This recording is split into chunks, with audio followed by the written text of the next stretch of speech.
계속해서 이 국채 금리 이슈는 끊이질 않고 있는 것 같아요. 간밤에 다시 한번 좀 상승을 해줬었고 계속 뭔가 좀 찜찜하고 무거운 재료로 남아있는 것 같다라는 생각이 듭니다. 4월을 이제 맞아서 다시 한번 좀 점검을 해보면 어떨까 싶어요. 어떻게 보시나요?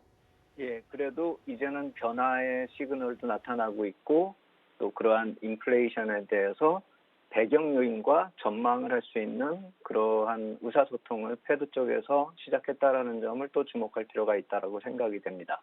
그래서 최근에 나왔었던 자료들 몇 가지를 보면서 오늘은 그 향후 얘기, 그러니까 지나간 얘기가 아니라 향후 얘기도 좀 하면서 4월을 좀 준비하는 그런 자료들을 만들어 봤습니다. 일단 그 변화의 시그널이 출현했다라는 점을 보기 위해서 제가 항상 이 표가 나오면은 가져왔었던 PCPI 지표 그림을 한번 보면서 말씀을 드리겠습니다. 거기서 보시면은 가장 중요한 것이 푸른색 선입니다. 이게 코어 PC 인덱스인데요. 그게 에너지하고 음식물 품목을 제외한, 그러니까 변동성이 큰 거를 제외한 수치인데 그것이 마침내 1월에 1.48에서 2월에 1.41로 지금 꺾여져 내려오고 있죠. 꺾여져 내려온다고 그래서 지표가 하락했다라는 그렇게 읽는 것이 아니라 상승 탄력이 둔화됐다 이렇게 봐야 되는 것이죠. 그러니까 시장에서는 이것을 일시적이다. 그리고 3월에는 다시 소득이 늘어나면서 돈이 유동성이 다시 공급이 되지 않습니까? 그래서 다시 올라갈 것이다 라고 얘기를 하고 있지만 실제로는 그런 유동성 공급 이후에는 다시 또 약화될 수 있다라는 점을 우리가 봐야 된다라는 것이죠. 그래서 제가 이 붉은색 선하고 푸른색 선만 이번에 시장에서 공개가 됐었는데 그것을 달라스 패드에서 저 위에 있는 녹색 선으로 저걸 트림드 PC 이렇게 표현을 하는데요. 그러니까 가격 변동 최고치하고 최저의 항목을 제외해서 변동률을 축소 보정시킨 그런 모습입니다.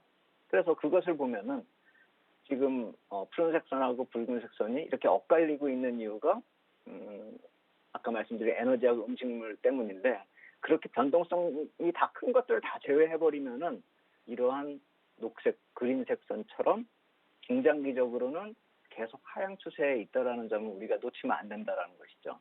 그래서 그것을 본다라고 하고 이 붉은색 선하고 푸른색 선도 사실 팬데믹 전후에 저 급등락을 딱 제외해버리면 계속 이렇게 중장기적으로 내려오고 있는 모습이지 지금 인플레이션이 막 급등해가지고 무슨 일이 벌어진 것처럼 인식이 되고 있지만 사실 그건 착시 효과고 수치상의 착시 효과라는 것이죠.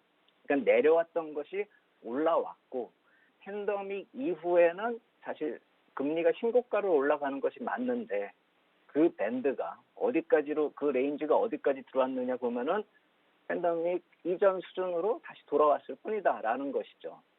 그래서 지금 금리가 신고가로 올라간다 이렇게 표현들은 하고 있지만 실질적으로 부담되는 절대 수준인가 이것을 볼 필요가 있어 보이고 중장기적인 인플레이션 수치를 놓고 봤을 때는 지금 걱정할 이유가 없는 그런 상황이고 시장은 오로지 지금 금리하고 연동돼 가지고 움직이려고 하는 그런 무조건적인 반응을 보이는 그런 상황이기 때문에 그것이 어느 정도 시장에 녹아든 이후에는 시장의 우려감이 우리가 무시할 필요는 없겠지만 이것을 인식하면서 휩쓸려가지고 투자 심리 위축할 정도는 아니라는 것이죠.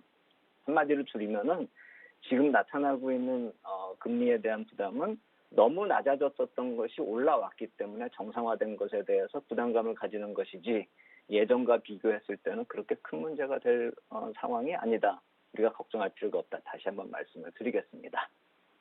늘 이렇게 저희를 안심시켜 주시니까 너무 좋기는 한데 이제 4월은 국채 금리가 감소하면서 좀 여유가 생긴다고 하셨잖아요. 그래서 인플레이션에 대해서도 그러면 좀 걱정을 덜 해도 된다 이렇게 생각을 하면 되는 거겠죠.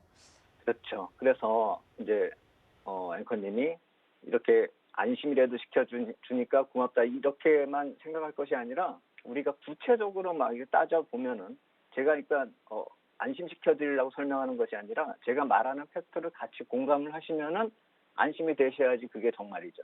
그래서 제가 그렇다면 제가 계속 문제가 아니다 이렇게 얘기하는 그 배경 요인을 패드 쪽에서 제시한 그 근거 자료로 백데이터로 제가 말씀을 드리면 어느 정도 객관성이 있기 때문에 그걸 오늘 가져왔습니다. 인플레이션이 더 상승할 수 있어도 우려할 재료가 아니고 중장기적으로 가지도 않을 거라는 점을 말씀을 드리는 것입니다. 그래서 향후는 어떻게 경로가 움직일지 우리가 그것이 만약에 어느 정도 예측 가능한다면은 그렇게 생각을 할 수가 있겠죠.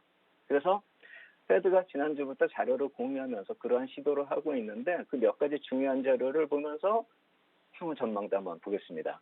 미국민들의 가처분 소득하고 소비 추이 그리고 저축과 인플레이션의 상관관계 이것에 대해서 우리가 인플레이션의 원인으로 본다라고 한다면 그것이 답을 찾을 수 있고 향후를 예측할 수 있다라는 것이죠.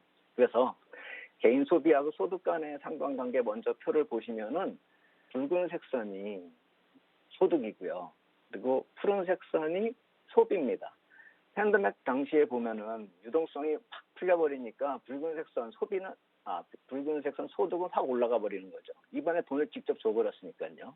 근데 소비는 뚝 떨어질 수밖에 없죠. 소비할 곳이 다 사라졌으니까요. 어디 나갈 데도 없으니까. 그런데 그 이후로 점차 완화가 되면서 두 그래프가 상반되는 흐름을 보이고 있죠. 뚝 떨어지는 붉은색 선과 쫙 올라오는 소비의 강세. 이것을 생각을 해본다면 3월 이후에 4월에서 6월 사이에 소비 감소를 지원금으로 만들어진 소득이 완전히 커버시켰다 이렇게 볼 수가 있는 것이죠. 거기에서 더불어서 그 다음 표는 저축률입니다. 소득하고 소비 지표가 그 만들어졌었던 상반되는 그 같은 시기에 3월과 4월 그 시기에 이 저축률이 푸른색 선을 보시면은 정말로 하늘 꼭대기까지 올라가 있는 모습을 볼 수가 있습니다. 제가 붉은색 박스로 오른쪽에 표시를 했죠. 지급된 돈이 일단 저축으로 간 것이죠. 그리고 왼쪽 붉은색 박스권이 2008년 금융위기 당시인데 그때는 유동성이 소비자로 직접 이동한 것이 아니라 금융권에 먼저 유입이 됐었기 때문에 지금 저 높이하고 그 속도가 좀 다를 수밖에 없습니다. 움직이는 속도가요. 저기서 금융권에서 지급된 돈이 바로 소비로 이어지지 않으니까 확 늘어났다 확 줄어들 이유가 없는 거지만 지금은 틀리다라는 것이죠. 그래서 지금 2008년보다 훨씬 빠르고 크게 효과가 나타나면서 인플레이션이 강하게 나타나고 있는 이유 중에 하나라는 것이죠. 그리고 향후를 놓고 봤을 때 지나간 것은 저렇다 치더라도 추가지원금이 3월부터 지금 풀리고 있지 않습니까? 작년 3월에 저렇게 큰 저축률을 만든 것이 2.2조 달러로 기억을 하는데요. 지금 1년 지난 시점에서 그와 비슷한 1조 9천억 달러 지급이 되고 있죠. 그렇다라고 본다면 저 모습이 다시 재현될 가능성이 크다라는 것이고 저 모습이 재현될 경우에는 인플레이션이 추후에는 좀 더 강화가 될 수 있겠지만 그래서 시장이 또 한번 우려를 할 수 있겠지만 그것이 계속 지속되지는 않는다는 것이죠. 2월까지 저 큰 소비가 만든 저축률이 21세기 들어서 최고 수준인데 지금 1조 9천억 추가 지원금이 나온다 해서 저게 막 올라가지는 않는 거죠. 이제 소비가 정말로 이루어질 테니까요. 특히나 백신을 맞은 다음에 돈 쓸 때가 많아질 테니까요. 그래서 지원금의 영향은 작년부터 올해 초까지 나타난 흐름이 다시 반복될 그 가능성이 아주 큰 것이고 우리가 예측 가능한 것이고 그게 페드하고 미국 재무부가 짜놓은 예정된 수순이라는 것이죠. 그래서 페드는 이 인플레이션의 원인을 다른 쪽에서 찾는 게 아니라 재정 지원하고 가계의 높은 수준의 저축률과 소비 이것 때문이다 이렇게 보고 있는 것이고 향후에 접종률 아까 말씀드린 그것이 높아져서 자신감이 생기면서 레저하고 여행 쪽으로까지 이제 투자하려는 열의가 더 높아져서 비용을 그쪽으로 더 높은 가격으로 지불하게 될 경우에는 인플레이션이 더 높아지는데 그것이 인플레이션으로 인해서 정책을 전환을 해야 되는 시점으로 봐야 될지는 시간만이 알 수 있다 이렇게 표현을 하고 있습니다. 계속 변화를 주목했다라는 것이죠. 그리고 페드의 정책 대응이 옳은 선택의 확률이 높아지고 있다는 점은 이러한 배경 요인을 놓고 봤을 때 유동성 효과가 작년부터 올 초까지 이어지면서 인플레이션으로 이렇게 이루어졌다는 점을 생각을 해본다면 지금부터 또 내년 상반기까지 이어질 돈이 충분하다 이렇게 볼 수가 있는 것이고 그렇다라고 본다면 이 소비 여력의 유지가 되면서 경기 개선이 계속 지속이 되려면 페드가 말하는 고용이 마지막 수순이라는 것이죠. 공짜로 공급된 유동성 때문에 지금 좋아지고 있는 것인데 그 다음에는 내년 초에는 고용이 개선돼 가지고 정말로 사람들이 직접 자기들이 소득을 만들어 가지고 유동성을 만든 그런 모습이 소비로 이어져야 한다라는 것이죠. 그렇기 때문에 페드가 지금 정책 모멘텀을 약화시킬 수 없고 고용이 해결된 이후에 모든 것을 하겠다라고 보는 그 이유 중에 가장 큰 그런 흐름이라 이렇게 볼 수가 있는 것이고 현재까지의 인플레이션에 대해서 시장하고 일치되지 않는 점이 있긴 한데 페드의 입장에서 이러한 것에 대해서 진실 게임의 승부 다시 또 페드 쪽으로 유리하게 가고 있다. 지표상으로 보나 일정상으로 보나 그렇다라는 것이죠. 특히나 시장이 정책 변화에 대해서 이제 우려감까지 가지고 있죠. 그런데 아까 보여드린 붉은 박스권 2008년에 보여줬던 그 똑같은 유동성 공급 차례를 놓고 봤을 때 유동성이 한번 공급된 다음에 그게 급격히 고갈되지도 않는 것이죠. 한번 소비자들이 다 썼다고 해서 그게 그냥 끝나버리는 게 아니죠. 돈은 돌게 마련이니까요.